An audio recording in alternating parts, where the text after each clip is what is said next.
гурвалжныг талаар ангилж сурцгаая. Дараах гурвалжингууд ямар талаас бүтэж байна вэ? Сайтар ажиглаарай хүүхдүүдээ.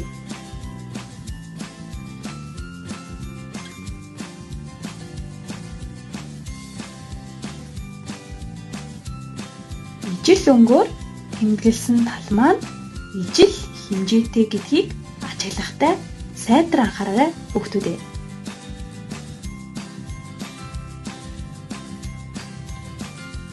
Илдэв талт гурвалжин гэж ямар гурвалжинг хэлдэг юм болов?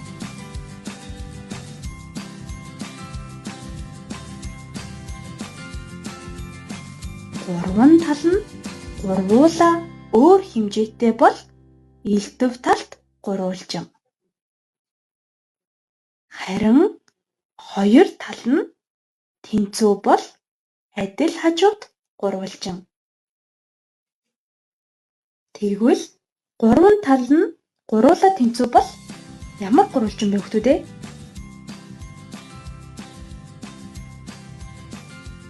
Зөв гурвалжин. Дараах эрчмүүдээр гурвалжин дүрс бүтээгээрэй. Ямар гурвалжин үүсгэж болох вэ хүүхдүүдээ?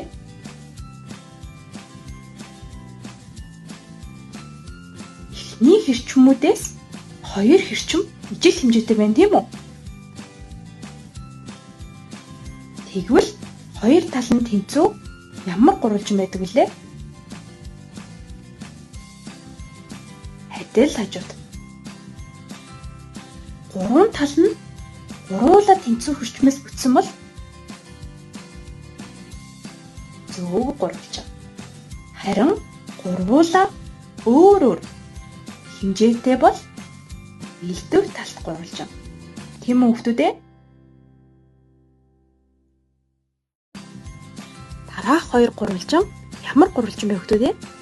Адил хажууд уу? Зөв гурвалжин уу?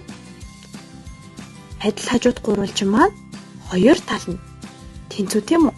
Тэгвэл зөв гурвалжин маань гурван тал нь тэнцүү. Энэ хоёр гурвалжин маань хэллэг болон хэлбэрийн хувьд